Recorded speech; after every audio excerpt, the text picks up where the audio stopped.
warning of the danger that the ammonium nitrate posed. You order ice cream? Did you hear that? Hello everyone, and welcome to another episode of the Co-Conspirators podcast. I'm your host Luke, and as always I'm joined by my co-host John. Hi everyone. And Calum. Hello there. Now, doing this podcast has really opened our eyes up. None of us were really huge conspiracists, but researching our own conspiracies and delving deep into them, it did open up our minds a bit and, changed our whole mindset on conspiracies in a whole. The world of conspiracies has always had a pretty bad reputation. Most people would label conspiracists as crazy, tin-foiled hatted lunatics. However, the notion that everything you are ever told is factual also isn't correct and has been proven so on so many occasions. So today, we are going to be looking at evidence whereby the official story told was incorrect and has since been proven otherwise. The times conspiracists were right. Our rulers lying to us to suit their own agenda is something we accept to be so prominent throughout history, but something we are less believing of today. Unless we are discussing China. Which we have a good relationship with, of course. Of course.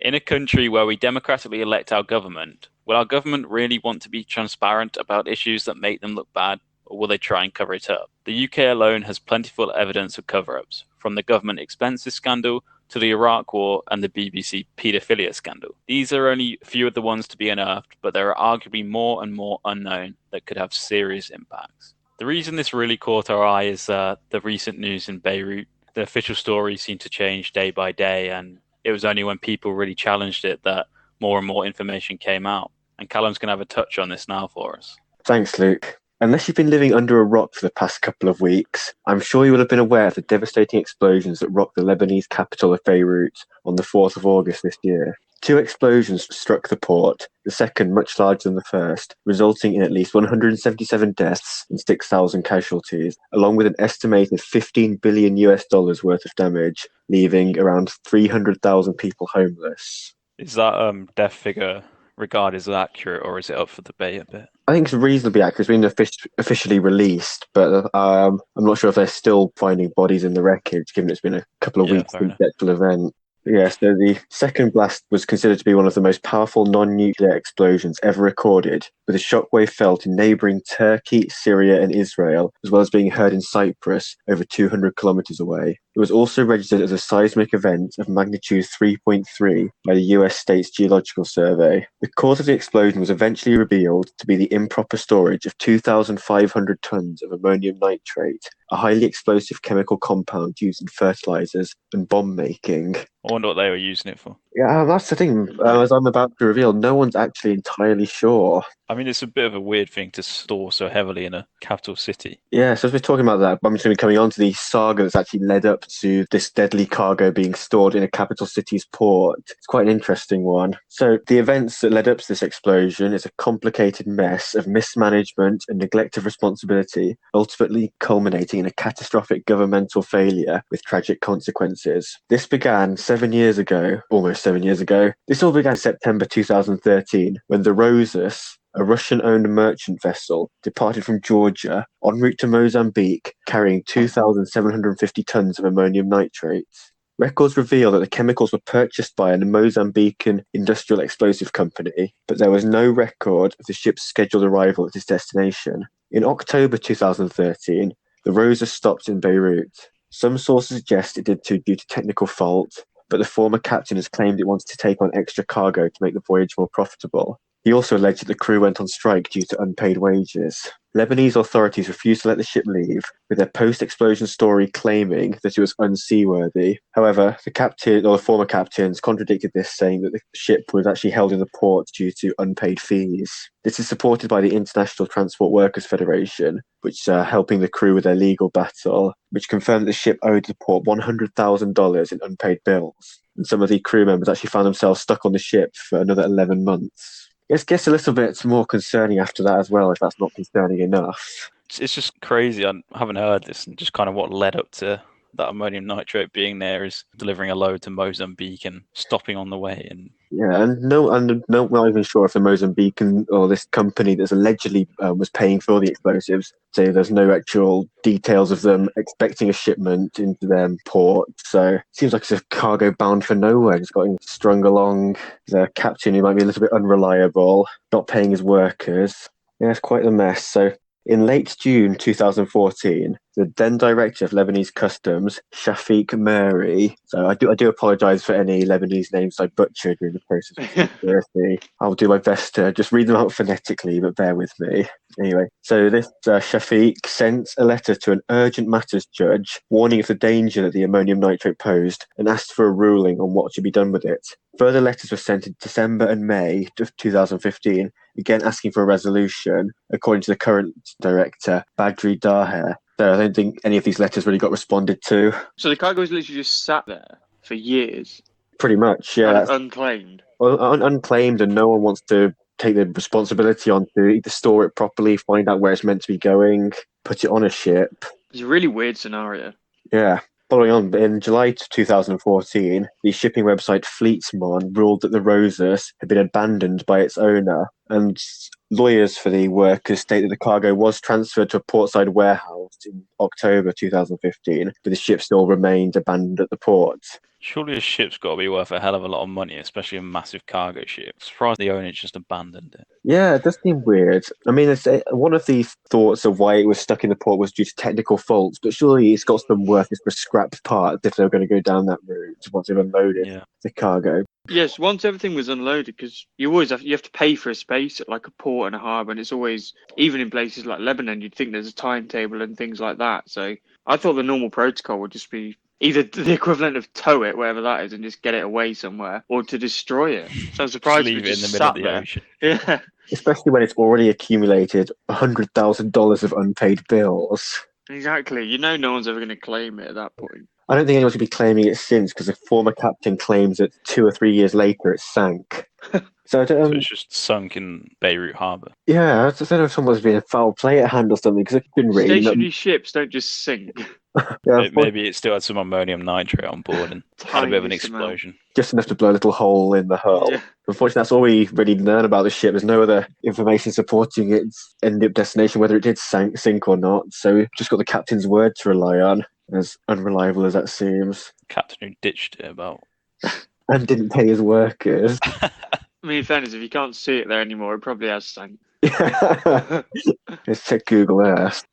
Anyway, between May 2016 and October 2017, more letters were sent to the judiciary by Lebanese customs officials. The latest, sent on the 27th of October 2017, urged the judge to make a quick decision in light of the danger the goods presented. And again, these letters were ignored. Fast forward to December 2019, so getting a bit closer to the date of the explosion, a state security report was submitted to the judiciary, the presidency, and the intelligence and customs directorates, warning of the real danger arising from these materials. An anonymous source close to a port employee alleged that a team inspected the ammonium nitrate 6 months before the explosion and warned that if it was not removed or moved, it would blow up all of Beirut, in quotes. Less than a month before the explosion, Lebanon's Public Works Minister, Michel Najjar, warned of the presence of the ammonium nitrate at the port from a report he received from the country's Supreme Defense Ministry. On the day of the explosion, which is the 4th of August 2020, a fire was reported at the Beirut port at 5:40 p.m. Exactly how and where it started, not clear.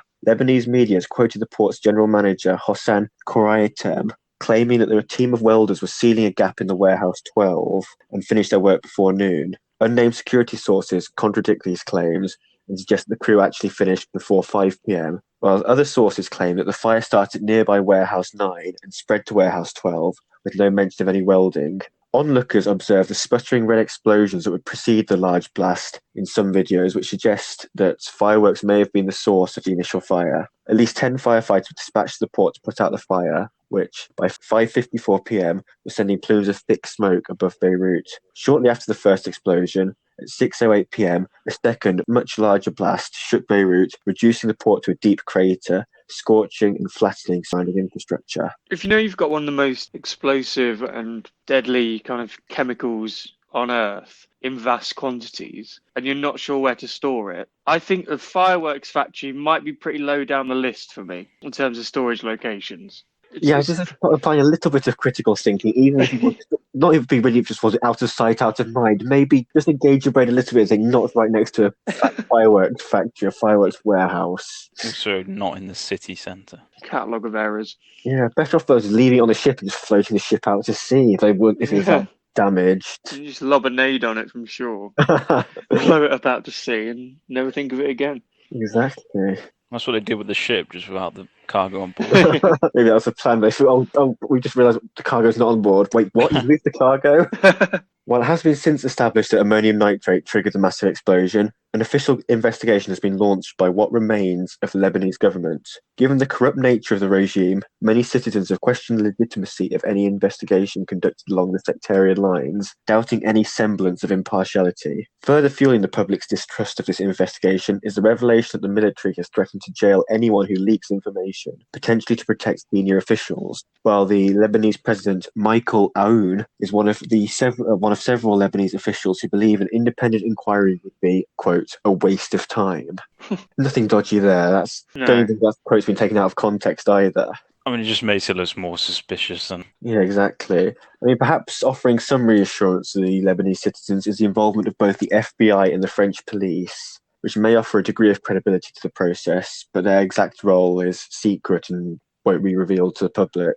So back to the sort of cause of the explosion. When stored properly, ammonium nitrate is relatively safe. However, when left unchecked for long periods of time, it begins to decay, absorbing moisture, which eventually forms an enormous rock with a far more intense concentration. As I mentioned earlier, one explanation for the source of the explosion was a nearby fire that ignited a warehouse of fireworks, with several witnesses posting video and describing seeing red sparks emerging from one of the warehouses, accompanied by pops and whistles that you obviously associate with fireworks.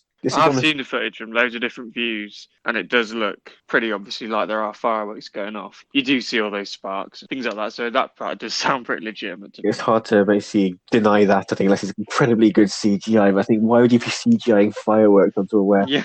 But yeah, as you mentioned, countless minutes of footage showing these sparks, which are doing the rounds on social media. And they sort of managed to link the abandoned ship as the source of the fireworks. That's one of the explanations that was posed, but no mention of ammonium nitrate. This is one of the most early theories. Lebanon's general security chief initially denied this, denied that fireworks were the source of the explosion, but he's since been overruled by other Lebanese authorities, which it almost admitted that fireworks may have been stored near the ammonium nitrate. So other possible explanations have suggested that weapons were involved, perhaps in an attempt to absolve the Lebanese government of any blame. President Aoun has so far rejected the possibility of any international investigation and has suggested that external interference through a rocket or bomb or other act could have led to the blast. Interestingly, I'm not sure if this adds or removes credibility of this claim. President Trump also appeared to infer that a weapons attack may have been the cause, but did not quantify these assertions further.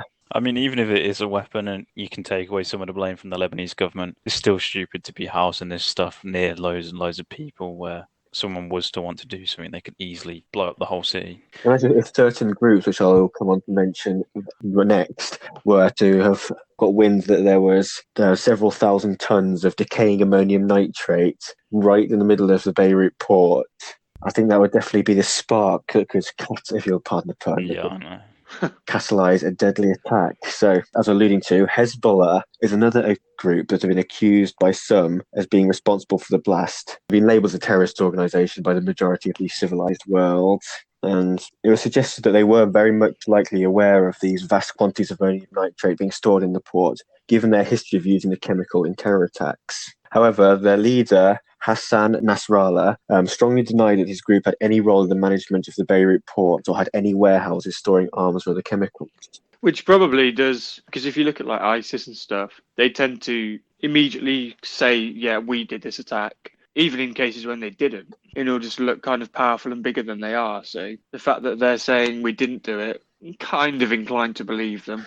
Yeah, so he's even given them sort of messed up political situation with Hezbollah being one of the groups competing for total authority over the Lebanese people. It would be a pretty dastardly act, even for a known terrorist organisation.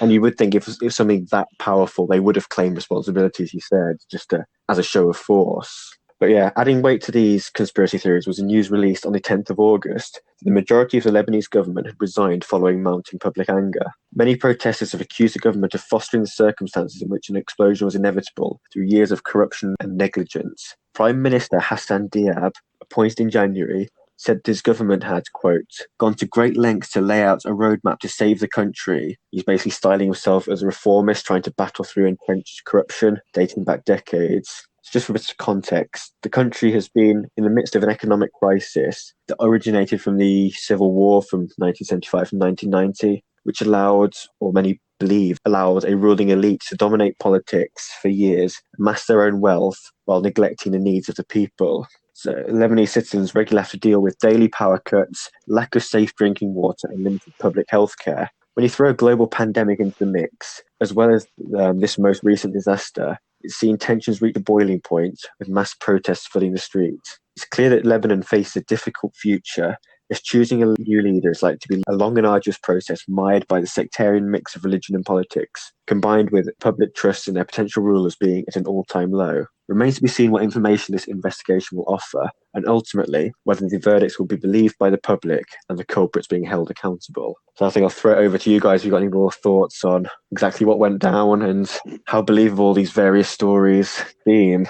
I think it's a really good theory. I mean, I literally had heard none of that before on like the internet or whatever, on the news, and nothing like that. So I found that really interesting. So straight away as a conspiracy, I don't know, because there were a few different things in there. The more official sounding one, that it was just some mysterious voyage containing this ammonium nitrate that was then stored almost just for, without trying to be too crass, safekeeping, while they kind of tried to determine whose it was. And then there was this accidental fire, and I think I'm more inclined to maybe believe that was the case, even though there seem to be numerous holes in it. I think in terms of the more sinister ones and it being an intentional attack, I mean, I have seen footage of what looks like a missile going into it, but in this day and age, it could be so easily CGI'd, and it wasn't from a particularly reputable source. So I think I'll leave that one there. Yeah, just on that, so there's been several different other theories that suggest various experimental energy weapons and being anything powerful enough to yield such a blast. And someone has even gone so far as, in a since deleted tweet, to suggest it was a nuclear explosion based on the mushroom cloud. There's been several different weapons theories basically thrown at the wall to see if anything sticks. But I think since that the accidental or neglect argument is probably the most strong. Yeah, and I think in terms of a nuclear one, isn't the kind of proof will be in the pudding, the radiation would linger and things like that, and people would get more specific injuries, and even the buildings would almost sort of vaporize and melt, which, given the size of the explosion, would be over a much larger area than it seems to have been. It would register as well on all the meters and stuff. It'd be a hell of a lot of burns, and it'd have to be a hell of a lot of covering up for that not to be out there already. Yeah. I mean, it was my initial thought that it looked like that because, like you say, the mushroom cloud, but then it's been, a couple of weeks, and like Luke says, that if it was, that would be known by now. Mm. But yeah, I think in terms of overall theory, it's very topical, but it was huge.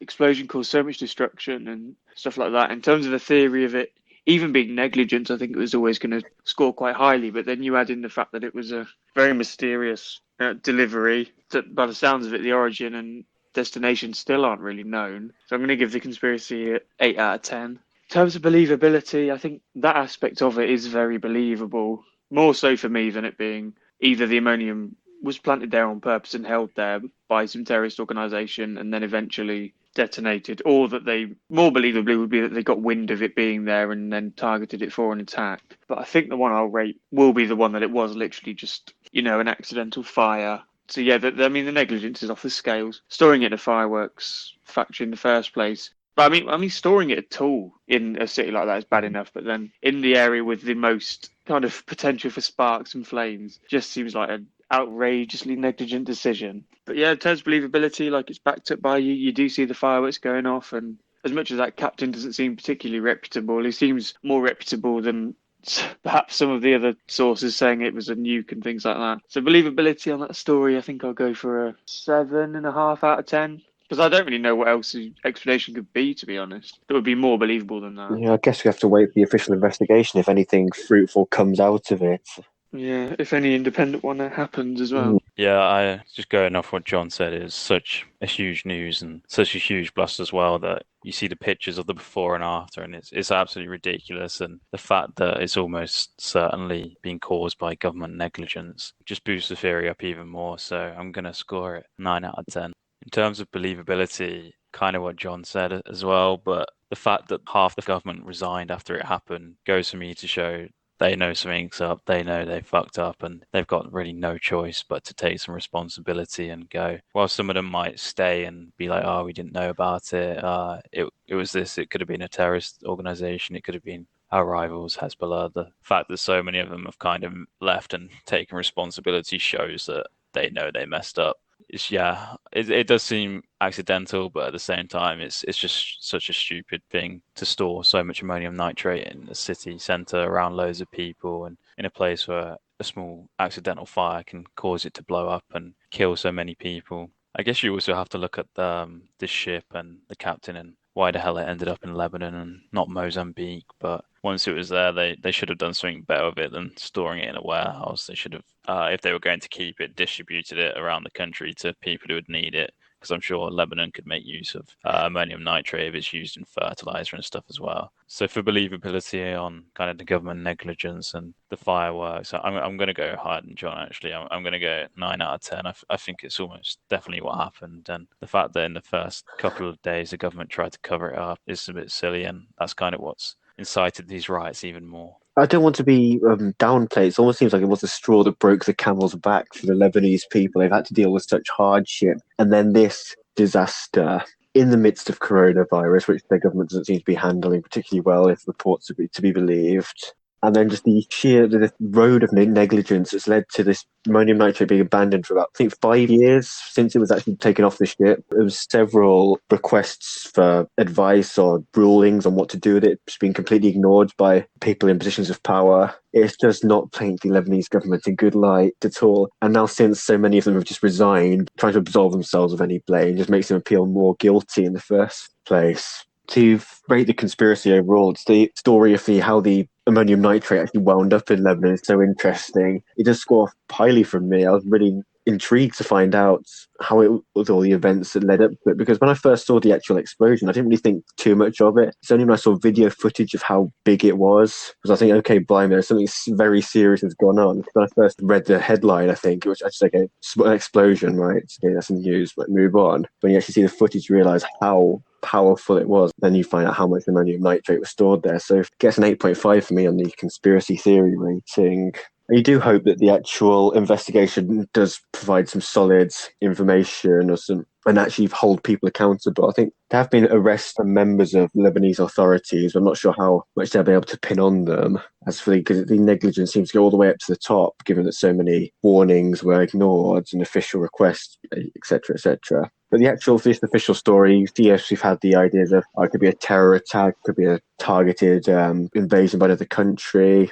Of course, they're always going to come with such a big explosion. The fact that no terror organization has claimed it, no one's wanted to take responsibility, does basically make narrative that, okay, just mass negligence, incompetence, leaving a deadly cargo to be unattended, not stored properly, and it's just basically disaster waiting to happen. The fact that it was stored next to what I think people now find out is a fireworks storage facility. I don't know how the fire was actually started. Maybe it was welders, sparks from that ignited the fireworks, which then sets off a chain reaction. It's quite believable when you think of it. It's just so ridiculously stupid to have such a highly explosive material next to basically other forms of high explosive material. So as I say, it's an accident waiting to happen. I'll give the believability for this one, I think, a solid 8 out of 10.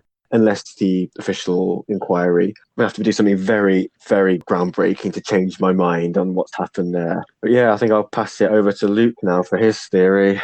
Yeah, thanks for that, Calum. So for my conspiracy, I'm going to be looking at an event that looked like the most crazy event of 2020, the Ukraine International Airlines Flight 752. I have no recollection of this being a thing. You all know what this is. Yeah.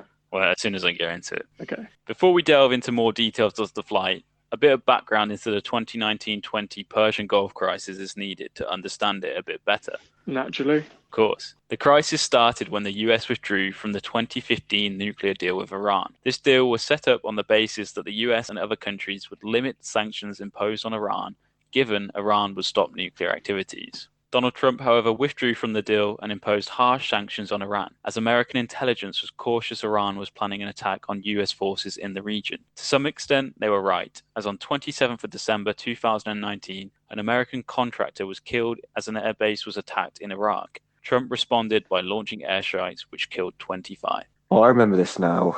It just seemed like such a long time ago, though, given everything today. Yeah, I mean, I remember it. It was literally the first week of 2020 this kind of kicked off a bit more. And everyone's like, oh my God, the start of World War III. And, it's just a precursor of what was to come for the rest of the people year. genuinely thinking World War III almost starting was going to be the biggest event of 2020, and everything's going to quieten down and just go through a normal year. Didn't those airstrikes kill, like, some military leader in Iran who was really well thought of? So yeah, I'm actually going to move on to that next. So the situation was tense, and the US feared further escalations and attacks. The man behind the supposed Iranian plan was the guy who John's just mentioned, and that was Qasem Soleimani. Now, General Qasem Soleimani was considered the second most powerful man in Iran, behind Iran's supreme leader, and in his later years enjoyed a near unassailable heroic status. Now, on the 3rd of January 2020, Soleimani was assassinated by America, and it wasn't in an airstrike, it was a planned assassination on him. Iran vowed shattering revenge on places and at times where the US would not expect it. 5 days later, Iran launched retaliation attacks on a US base in Iraq, killing none though. Now, this might seem relatively normal in the course of war. America assassinates someone and Iran retaliates. But what happened next is one of the strangest and most embarrassing military disasters in history. 4 hours after this retaliation attack by Iran, the Ukraine International's Air Flight 752 crashed shortly after takeoff from the Iranian capital city Tehran, where it was headed to Kiev. All 176 people on board were killed, and they were predominantly Iranian and Canadian citizens. The news shocked the world. With tense relations between Iran and the US, many people were very suspicious, but at the same time, it made absolutely no sense for Iran to shoot down a passenger plane with so many Iranians on board. The plane in question had literally just been inspected, and there was no obvious reason as to why it would crash. On the 8th of January, Iran's Road and Transportation Ministry released a statement that the aircraft burst into flames after a fire started in one of its engines, causing the pilot to lose control and crash into the ground. However, Ukrainian Airlines suggested that pilot error was impossible to be cited as the cause of the crash, as the pilots had exclusively been trained for the Tehran flights for years, because Tehran Airport was not a simple airport and required special training. Due to some of the kind of dangerous zones nearby, there's quite a few military zones in that area, and if you do fly over them, you can kind of get into trouble. Imagine that being your day job. You have to ferry people over in a kind of active war zone, knowing you might get shot down intentionally or accidentally at any time. It'd be horrifying. Might pay quite well, though. Well, you'd hope so. Well, you'd also hope that, a passenger plane is just pretty obvious. Like, surely you can kind of look through any kind of telescope or whatever you use. Just probably the nearby airfields will be getting flight records and details of all in and out going flights. They know which ones not to shoot down. Definitely, and they followed a specified path as well. And this plane was no different. It followed the specified route from Tehran to Kiev that this same flight took every week. How far did it get? Straight after takeoff, it was on its uprise. Oh, wow. So obviously conspiracists were quick to jump on this, 4 hours after Iran had retaliated on America with missile shootings. This plane had just supposedly crashed coming out of Tehran airport, and it's none other than the China virus advocate himself, Donald Trump, who said the airplane was flying in a pretty rough neighborhood and somebody could have made a mistake. I mean, I think that explains why airplanes tend to avoid East London. Can't be going over those rough neighborhoods. I can't believe that came out. I said Donald Trump press conference was still saying a rough neighborhood describing the no-fly zones of military airplanes. Rough neighborhoods well known for having anti-aircraft missiles. Fly over, you might get some graffiti on you. And yet, conspiracists quickly jumped on this, and the day after the crash, the Instagram page Rich Kids of Tehran posted a video showing 2 missiles hitting the plane. Iran, as I mentioned, had basically come out and said it was a fire that caused it, like no foul play whatsoever. But, it's 2020, someone's filming it. I mean, you can't really get away with anything. Although it is a random thing to be filming. It is, yeah. Plane taking off. But I guess it could be one of them things that, the airport itself has CCTV footage of like the planes taking Just off. wanted doing a bit of plane spotting. You've heard of train spotting. It's the next best thing. Ukrainian Airlines in Iran is a rare sight, so every spotter's got to get that off their list. Tick off the military no-fly zones. That's a prestigious one on the big plane checklist. And yeah, US intelligence were actually able to authenticize the video, and soon after, Canadian and American officials concluded that the plane was shot down by Iran using Russian missiles. The Iranian government labeled this as a big American lie and an attempt to prevent Boeing stock from crashing. More and more evidence piled up against Iran, and 3 days later, they finally admitted they had accidentally shot down the plane, as they thought it was America retaliating for the early attack. And we kind of touched on this, but I just don't know how you mistake a Ukraine Airlines passenger plane for an American war aircraft. I mean, yeah, your anti-defense has to be pretty poor to that to be. Also has a very, very itchy trigger finger. And they put it down to human error and bad communication. And despite all this, they offered no insurance to the company or the people affected, with Canada having to pay the victims themselves because I think 70 of the 176 on board were Canadians. I also seem to remember there's quite a bit of disagreements about trying to get the black box to actually work out what happened. Yeah, so I think Iranian officials obviously knew they'd messed up, and international aviation law basically states that America were entitled to the black box because Boeing is an American company, but Iran were refusing to hand it over. So, I mean, that just also, obviously, people are going to be suspicious of that. Like, why would they not allow, by law, America to have the black box? I suppose maybe you could argue there's tensions are high between America and Iran, and that's being very, very loose. Yeah, I think what's interesting about this is you can't really blame them for wanting to cover it up because it's just so embarrassing. Like, your military is that poor that you've just literally killed like 100 of your own civilians on a passenger plane. Your retaliation attack on America, killing your second in command, has killed no people, and then 4 hours later you just killed so many Iranians by mistaking a passenger plane, huge jumbo jet Boeing, for a military. I suppose it could have been intentional. They could just be saying it was an accident because they got caught with the missiles. It seems a bit of an odd target, but maybe just the fact it was a Boeing plane, they maybe thought, well, it will send some sort of message. A devastating attack on an unarmed civilian passenger jet. Yeah. But then again, you don't know, won't you? I mean, the thing is, the idiot who did it, if it is truly human error, kind of could have potentially saved World War III, because if that was an American military plane being shot down by Iran, that's kind of it. Yeah. But is this a passenger plane and Iran are like, oh, we fucked up so bad, let's just leave this where it is and not do anything else? The old adage, if you're in a hole, stop digging. Yeah. Yeah. So after this event, and it turned out the government was completely lying and conspiracists were right, mass protests kicked off in Iran, fed up with the government feeding them lies to make themselves look better. The government promised to be more transparent in the future. However, given the reports by BBC Persia last week that Iran hasn't reported 70% of its coronavirus deaths, have things really changed? It seems not.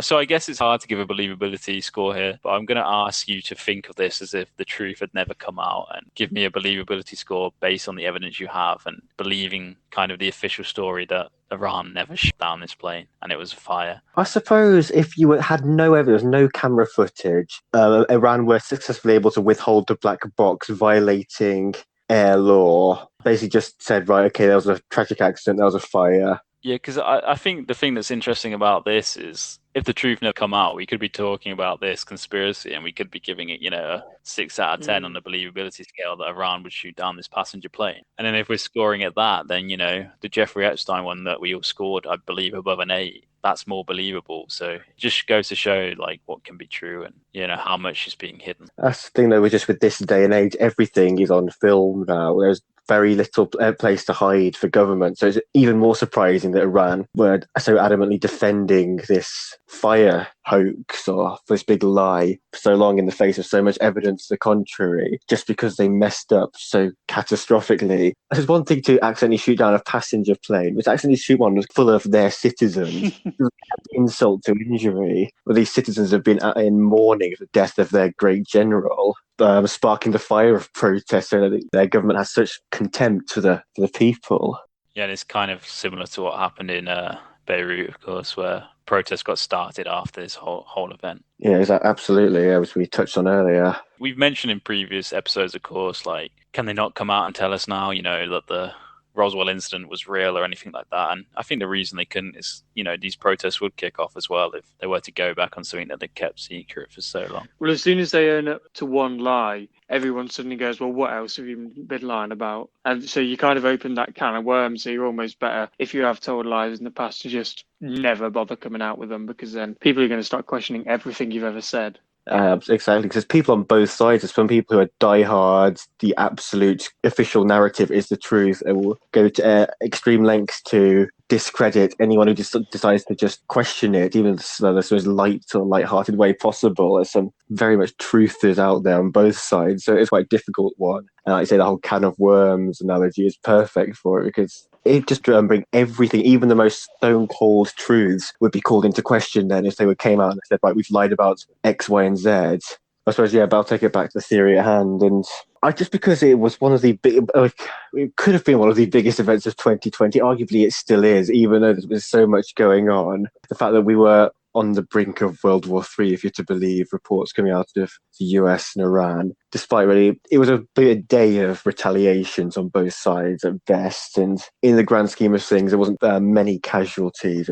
I say the Iran attack seemed to completely fail. It might have hit the wrong airbase or something that was completely unmanned. And even the American one was, I remember being described as not as effective as it could have been. The base was relatively empty. I think it was more just maybe a show of force rather than a definite act of war. To be fair to the Iranians, after the assassination of the general, they did say we'd attacked America when they're not expecting it and where they're not expecting it. And to be fair, I don't think America would expect an unmanned base to be attacked, followed by a plane that their civilians were. You didn't see that one coming, did you? They stuck to their word. I suppose those reasons. Maybe we are still waiting for the grand attack. We're wait for coronavirus to blow over. Maybe coronavirus is the attack. That's the angle we have. America badly. Also, this expense of their own people as well if they're not reporting 10% of their cases. Didn't stop them with this one, so. Yeah, but just to we're just going to do one rating, just one sort of an overall rating. Yeah, I think so. I'd just give that. This also the World War III memes as well. It was people were genuinely scared they're going to have to get enlisted and drafted. Yeah, I mean, I was genuinely concerned. But for that, I'm going to give it an 8.5 out of 10. Wow. So following on, I think I'll raise some similar points to Calum. But I suppose if I'm assuming that they never came out and said they hit it accidentally, I don't think my believability would be as high as quite a lot of the other ones we've covered. Just because you kind of go through those thought processes of, well, the missile footage could be doctored, it could be CGI. And then the main sticking point of, well, why would they target a commercial flight carrying their own people? It doesn't make any sense as a military move. So I think if I were to give it a believability thing, as dodgy as it seems, I might only give it as like a 5, just because of the evidence doesn't seem to support that they would have shot it down. And I suppose when you think about conspiracies, you don't normally tend to think that it would have been an accident. You'd always go to the more malicious side of it. So I reckon if that hadn't have come out, probably would have gone quite low on believability. But I'll bump it up a bit for the overall, just because, the whole implications of World War III, and then obviously the kind of web of lies and it turning out to be kind of a fail and an accident taking out the commercial flight. So I'll give it a 7.5. Yeah, I think it's really interesting, and it just goes to show, like, you think this is like a 5 out of 10. You've given us a lot more that we don't know are true, a lot higher than that. So it just really blows your mind and makes you think, like, what else could they be lying to us to? Of course, the Iranian government, probably not famed for being the most transparent and most honest government. Probably, I'm not entirely sure, but I'm like 95% sure it's a dictatorship. And, they're always less likely to tell the truth as they need the people behind them. Otherwise, they can't really survive as a country. I think as John kind of touched on, like, it's definitely lower than some we've had on here. I think just given the timing that it was so close after the retaliation and the fact that they refused to hand over the black box, it kind of does make you question, like, they're clearly guilty in some way, shape or form. So I think in terms of believability, I probably would score it quite high and give it a 7 out of 10, but it's definitely lower than some we've had before. And overall, as these guys have touched on, just for the genuine concerns of me checking the news every day in January to see if I was getting enlisted with the lads, I'll give it as 8 out of 10 as well.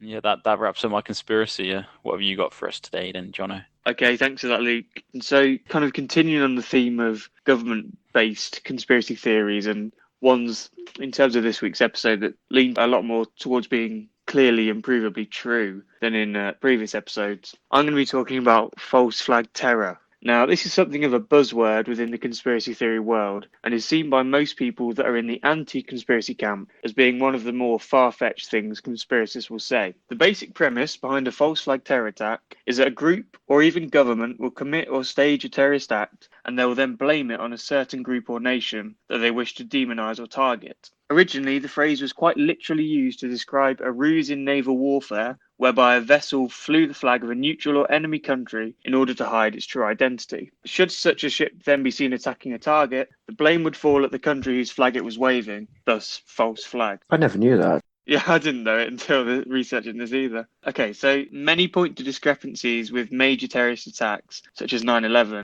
as a false flag operation to justify an invasion of Iraq to the public due to the imminent threat of bin Laden and Al-Qaeda. The term has also been used by conspiracists in relation to the 7/7 bombings, Manchester attacks, and many, many others. Clearly, the idea of false flag terror is a frightening one. The thought that a government would harm innocent or even its own people just to sway public opinion against a certain group is terrifying. And that is much of the reason that it is so strongly denied by anti-conspiracists whenever an event is described as being false flag. I think this goes back in history so far as well. Like, you can go back to World War II when Germany supposedly staged an attack by the Polish on, I can't really remember specifics, but maybe a radio station that got public opinion favouring Germany and the Nazi Party invasion. And yeah, I'm sure you can go even further back in history and see it's been a thing forever.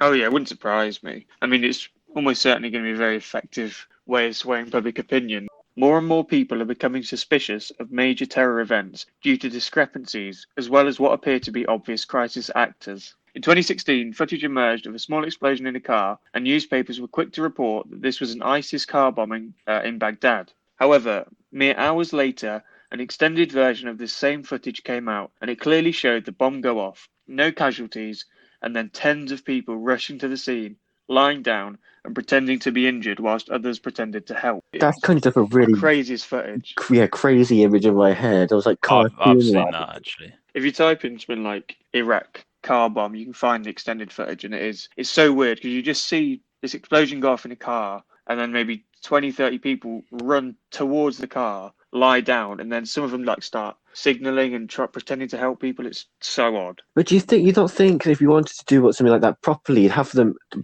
tested the explosion to make sure it wasn't deadly, but you'd have all the people in place before the explosion goes off? I think you get. Well, I think if they were in place beforehand, they would actually get caught in the blast, which no actor would want to do. It was reported all over the newspapers in this country and in others, and the Iraqi government, after this footage came out, came under fire for potentially staging this attack to blame on ISIS. And in actual fact, the truth still hasn't fully come out. But the only thing that is for certain is that this was clearly some sort of false flag terror. Had the extended footage of the incident never emerged, then still today this would be treated as a devastating attack from ISIS, claimed many lives and injured many. This begs the question, how many more false flag terror attacks and incidents are still uncovered? As much as this isolated incident is compelling, it doesn't provide all the proof that false flag terror attacks are real.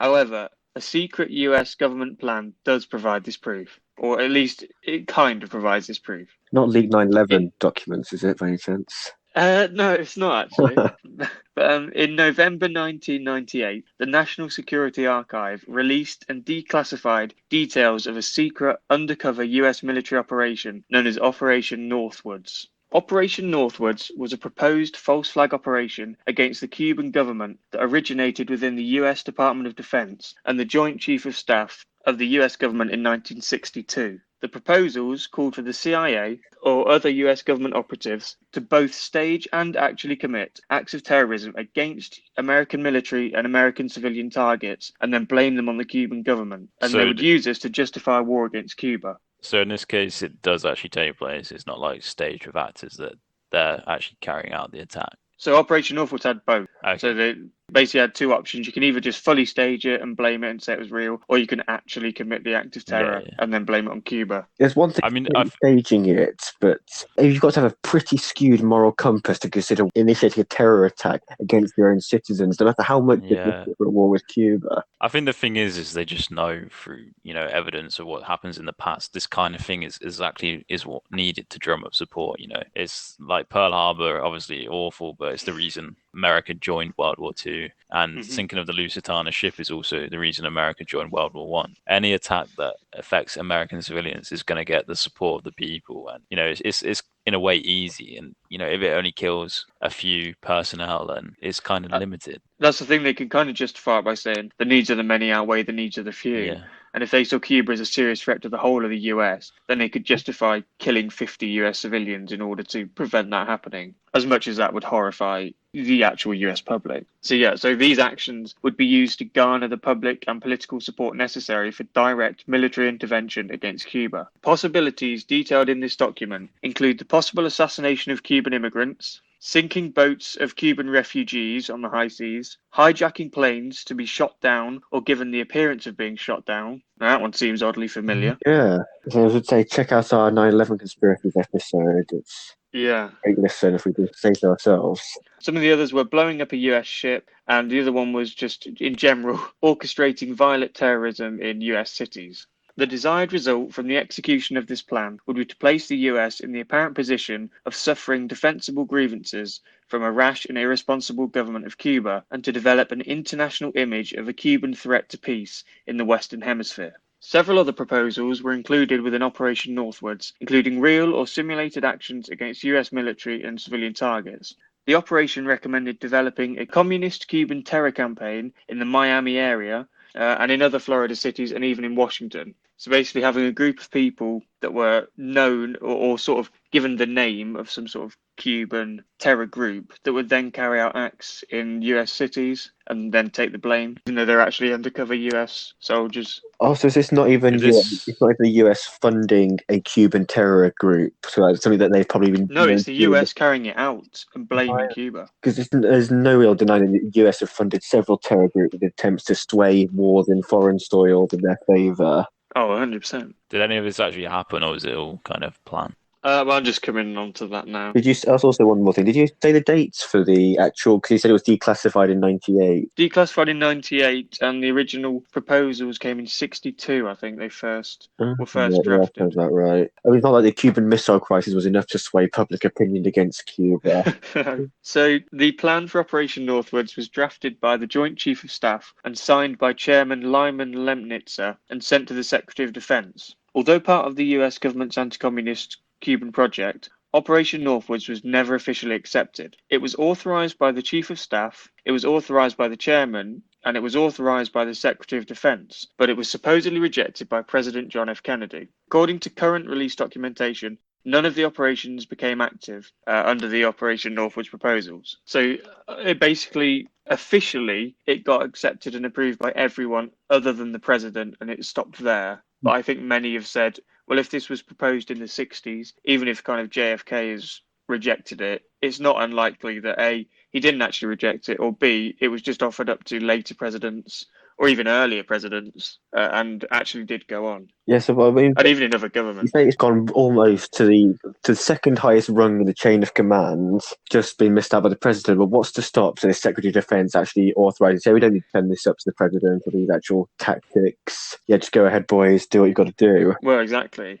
Because he was very keen on the Secretary of Defense. But I think officially they have to get the sign off. But yeah, he could have quite easily gone behind JFK's back and done it anyway. So yeah, I think probably, as we kind of touched on before, the most chilling part, probably for most people, of the released Operation Northwoods plans details how a civilian aeroplane could be used in a false flag event. So the plan that is detailed in Operation Northwoods says that an aircraft would be painted and numbered as an exact duplicate for a civil registered commercial aircraft. Where have we heard this one before? Yeah. So they'd use basically a US or a decommissioned normal commercial aircraft, paint it up exactly the same as one that was going to be flying that day.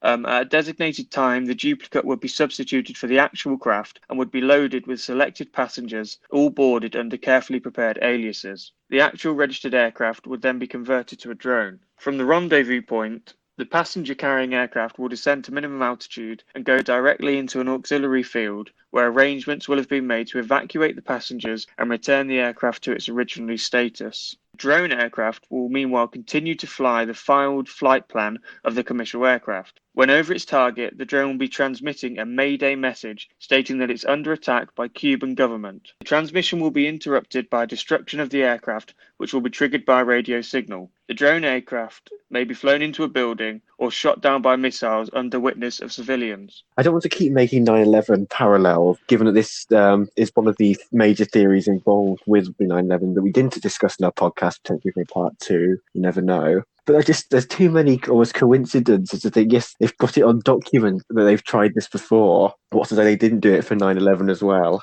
I think that's the thing, though. It was declassified in '98, so I mean, they'd be shoving it in your face if they've declassified that and then gone and done it 3 years later. Yeah. Clearly, this bears more than a passing resemblance to what many theorists have pointed out for many years. 9/11 may well have been a false flag terror operation. Given the US government were very keen on the idea of using these false flag terror acts way back in the 1960s, it isn't too far of a stretch to conclude that they may have used them in the 60 years since. The global ramifications of such events being proved false flag are enormous, which is why it's highly unlikely we will ever be told the absolute truth behind some of the most high-profile and controversial events of all time. I think that's It kind of wraps me up. I think that's the most worrying or concerning thing about this theory, just the fact that no government would really want to come out on record and admit to, say one thing, proposing plans, but to actually admit that they've staged an attack on their people, whether it be just all through crisis actors or actually committing the attack, killing their own citizens just to blame a terror group. That is just, no one wants to believe that governments would be that benevolent. Yeah, I'd like to know the circumstances behind why it got declassified, because it seems like the type of thing that you would never declassify. And they've got the scapegoat of saying, well, we never actually did it, but almost just thinking about it. And the fact they released detailed plans of how they would do it, I suppose it kind of goes both ways, because it gives a lot of weight to conspiracists who have been saying, oh, it was false flag this whole time, and they probably did it. But then also you can go the other way and say, well, we never would have released it if that was actually what we would have done. I mean, it's a really weird one. To be fair, they did declassify a lot of incriminating stuff. I mean, also I have no idea why they do that. I wonder if like an international court or Congress makes them do it or something. Maybe just to try and offer some transparency to the people so they can think, well, we've shown you this, but so you don't actually see what we're really doing behind the scenes. I guess it could be a symbol of like, yeah, we've shown you this, we've kind of kept things on the wraps in the past, but we're going to be honest from now on. While still doing things behind the scenes, under wraps. It's a double bluff. Yeah, exactly. A false sense of security. Again, add a little bit more weight to the drones and fake planes landing in hangars 9/11 theory. Yeah, that's a fascinating one, I think. Yeah. The fact that they would paint it up to look like a proper plane and then fly it as a drone using like radio signals. It sounds like a really intricate operation to load passengers on, carefully selected. I imagine there will be maybe like agents or something like that. But just a really logistics-heavy operation to get so many people on a scheduled flight, land it, send up another drone, send the actual other plane up to the evacuation zone, etc. Then initiate the attack, Mayday signals, explosion, etc. Or even flight into a building for even more 9/11 parallels. I really enjoyed this theory, so we'll give it 8.5 out of 10. I think it was fascinating. It just almost makes you want to, I don't know, as bad as it sounds, just second guess any sort of subsequent incident you see on the news. Something playing in the back of your mind, especially when there seems to be political gains to be made, whether it be the war on Iraq, America, like we've seen in the past, like 9/11, going after the oil, etc., other things like that, or trying to bring more bad press against ISIS. Not that they need any more bad press. For that reason, I think, just given they've had declassified files stating in extensive detail how much planning they had thought the US government, in this case, had put into stage a war against Cuba, going as far as to the Secretary of Defense approving it and being reportedly keen on the idea, as well as the footage you mentioned of the Iraqi car bomb and the hordes of crisis actors. I'm going to give this a 6 out of 10 on believability. As much as it troubles me to do so, I do think it is quite a believable thing, just given how many things go on in the shadows, essentially, that we're not aware of, and what the power governments hold to try and sway world politics in their favour, essentially. Yeah, I think for me it's such an interesting one, and it has implications everywhere, like in every country in the world, and in so many different events, past and future. Like this can be used to look at anything that happens, and without doubt, it's something that is so easy to do. It kind of drums up a lot of support. It's easy to play on people's kind of psychology by doing it, and something that is pretty believable. So I'm going to give it an 9 out of 10. In terms of believability, I find it very believable. I kind of guess it depends what country you want to look at. If you're kind of looking at the Iraq car bomb with the actors, you can't really look past that video. It's so damning, and you can't really score it anything but a 10 out of 10. And then obviously in the past, you've got so many kind of incidences of kind of false flag, drumming up propaganda, stuff like that. So it really depends what you want to look at. Do you guys know like the train tracks pulley thing where a train's heading towards like 8 people, but you can pull a lever and it will only kill 2 people? What do? If you pull it, you kill 2 people, but if you leave it, you haven't done anything wrong, but 8 people die. We might have to kill 2 people now, but it's going to save a lot of lives by doing it, and it might be 2 American civilians, but it's worth it to save so many lives in the future by being able to go to war with Cuba or whatever and stop them. Or that's what the view of the American defense was at the time. So I'm going to score it on the believability that it still happens now. You'd like to think in a country like the UK and America it's not happening, but you wouldn't put it past them, especially with the conspiracy surrounding 9/11 and the Iraq War. So I'm going to score it highly as well. I'm going to give it a 6.5 out of 10. Okay, cool. Thanks, guys. Mine would be quite high compared to yours. I thought you'd be wanting to shut that one down a little bit.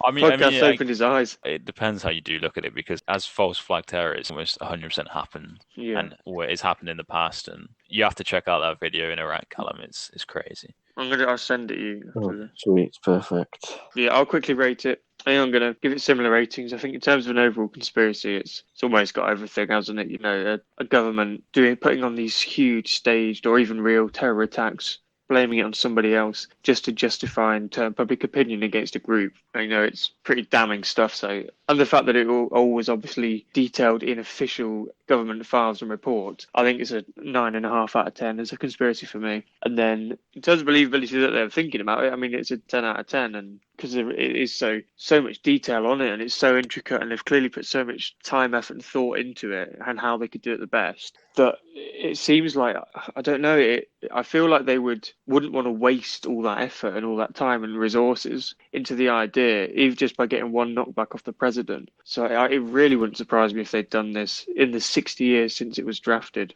or even the other governments, you know, would have done it across the world. So believability, I'm going a bit higher than you guys. Just for the sake of my own sanity, I don't want to go too high because it is such an awful thought. But I'm going to go believability 7 out of 10. Just coming to the conclusion of the podcast, so we're going to finish, as usual, with a good old game of Conspiracy. Wahey. Wahey indeed. Thanks for that, John. And if anyone that's new here, so Conspiracy is a game where I present to my co-host 3 conspiracies, and one of them is a conspiracy. So 2 of these are real conspiracies that are out there somewhere on the internet. Someone has believed them or made them up, and the other one I've completely made up myself. And in today's episode, we're going to take a little bit of a detour from what we normally do. So I have for you 3 conspiracies that were believed, and 2 of which have since been proven right by declassified files in America. So the first conspiracy for you is that the Dalai Lama worked for the CIA. The second one is that the Gulf of Tonkin incident in August 1964 was faked to promote American support for the Vietnam War, which is very fitting with John's kind of false flag theory. And the third one is that the US government were aware tobacco caused cancer, but didn't announce the findings to the public immediately due to payments from the tobacco companies. I just want to quickly jump in on that third one. I've recently seen a very similar headline regarding, I think, sugar and Coke and just general public health. Sure. But that one doesn't surprise me very much at all. So I've actually got a bit of information about them being declassified as well. I'll touch on for each theory. So give us a rundown of the extra info you've got. So for the Dalai Lama working for the CIA, according to declassified intelligence documents, the Dalai Lama earned £180,000 in connection with the CIA's funding of the Tibetan resistance. So conspiracists believe that the Dalai Lama worked for the CIA, and then the declassified documents did indeed show that they were funding him. So you can just imagine some nutter in the pub going, "Oh, the Dalai Lama works for the CIA." Comes out 10 years later, he was right all this time. And then so the next one. I don't know if either of you know of the Gulf of Tonkin incident. No, please. No, I don't think I do. So it's actually kind of the incidents that, really kind of drummed up American support for the Vietnam War. So essentially what was originally believed, what the official story was, is that the North Vietnamese had attacked the South Vietnamese, and the US Maddox ship provided support. When this came out, the Americans had been attacked in Vietnam, protecting the South Vietnamese, it really drummed up support. However, declassified documents actually went on to show that it was the other way around, and that the South Vietnamese had attacked the North Vietnamese, and then the Americans actually joined the South Vietnamese in the attack, and then the North Vietnamese responded with retaliation. So it was actually the Americans and the South Vietnamese that had caused this attack, which then kind of led to the Vietnamese War happening. Wouldn't surprise me. Yeah. In terms of the tobacco companies and cancer, so declassified documents actually showed the American government were informed in 1961, thanks to a large MIT study, that tobacco undoubtedly caused cancer. And it's worth also noting, this came in 1961. The British government actually kind of had done a similar study in the 50s that found out the same. So they probably knew for even longer than this before this MIT study. However, they took 3 years to inform the public of the results of this study. And in that time, they didn't increase tax on tobacco or anything like that. They just kept it the same, and people consumed it the exact same as they were before, even though the government knew it undoubtedly caused cancer. Surely it'd be in their interest, though, to increase tax on it. Yeah, I mean, the original conspiracy theory before the declassified documents were that the reason they didn't do this is because they were receiving large payoffs from the tobacco companies, because the tobacco industry was huge and the companies were super wealthy. Obviously, the declassified documents don't say the government were receiving backhanders from the tobacco companies, but that's kind of what conspiracy theorists still believe. I think it's still interesting that the classified documents show that they were aware. Slightly off topic, it's just baffling to look back at old footage of sporting events, especially at motor racing and some of the World Cups. About I see massive tobacco sponsors. Just crazy how big it was back in the day. Yeah. I mean, I think as well, it was like baseball is renowned for people chewing tobacco even till today. And baseball stars end up with mouth cancer from chewing tobacco. But it kind of became part of the sport. If you played baseball, you had to chew tobacco. It's crazy looking back at old adverts. People even from not even that long ago, like the 70s or whatever, and the advert just goes, John Wayne smokes Marlboro or whatever. It's like, what? The most normal thing in the world. Yeah. I mean, now adverts on junk food are banned in the UK before 9 o'clock. But I mean, most of our Premier League sports teams seem to have Chinese sponsors these days. And even around the side of the pitch, there's adverts completely in Chinese now. Yeah. Let's take it back to these theories. You can go first. You always go, I'm struggling. I'm not going to lie, I'm struggling. Just try to throw a guess out there. Yeah, go on. Because I'm going to discount the tobacco one just because there's so many incidents of various big, powerful companies paying to alter results of studies, sponsoring studies for positive bias towards their products. I think there's been recent one that Volkswagen, I think, or Mercedes, falsified their records for their emissions, and that's only just coming out. VW did that as well, didn't they? That's the whole diesel cars argument being more healthier about a decade ago. It's been since come out that's completely false. It doesn't surprise you think Coca-Cola, how powerful they are. They've been accused heavily of lying about the negative health effects of sugar or something along those lines. So for that long-winded and convoluted reason, let's discount the third one. The first one, John, just got me thinking just about just a random drunk guy saying, "Oh yeah, Dalai Lama, that geezer, right? CIA agents." I was just thinking, I'd love that to be true. Just thinking that the drunk is actually a retired agent himself who's just happy to spill the beans on all of this. Just out of curiosity, have any of you ever been told a really weird story in a pub by a drunk guy? So I have. I was just wondering if you guys have. I mean, I will have done, but I can't think of any. I've been told by a guy that he was a taxi driver and he picked up Sean Connery's girlfriend the moment after she found him having sex with a guy. What? It's very weird to make up. Yeah, that's true. I mean, I don't think it's a conspiracy that's out there at all, but it's kind of weird, and it made me laugh at the time. For all of our non-UK listeners, if you're in England or Scotland, Wales, Ireland, go to a small pub, you'll meet some characters, that's for sure. I think there's a really, really high bar set across these three conspiracies, really interesting, lots of detail there. But I think the second one is that So they are all real conspiracies. It's just that two of them have been proven by declassified documents in a way. That changes. That makes it harder. I'm going to stick to my original decision, perhaps wrongly. I'm going to say the second one is the conspiracy, just maybe because you've always gone overboard on the details with it. Okay, what about you, John? Well, I think instantly there's no way you've made up the Dalai Lama one, surely, because it's just so random, so out there, that I think it would be a very brave man to make that one up. As much as I've heard absolutely nothing about that being the case. The Dalai Lama's in the CIA, and I'm surprised. Well, your local feels like something everyone should know. Put the beans for you. I must be talking to the wrong people. But yeah, so I'm going to rule that one out. Between the next two, it's really tough. Calum mentioning that the kind of similar thing to the tobacco one that happened with sugar makes me think maybe you saw that sugar one in the news and changed it slightly. But then again, people were told tobacco was healthy back in the day, so I certainly wouldn't put it past them finding out that it wasn't and it being such a big industry that they decided to keep it quiet, and the government agreed to keep it quiet, saying that they hadn't studied it long enough and they didn't want to tell everyone to stop smoking if it turned out that the effects actually weren't that bad. I might be boring. I might stick with Calum and say the second one's made up.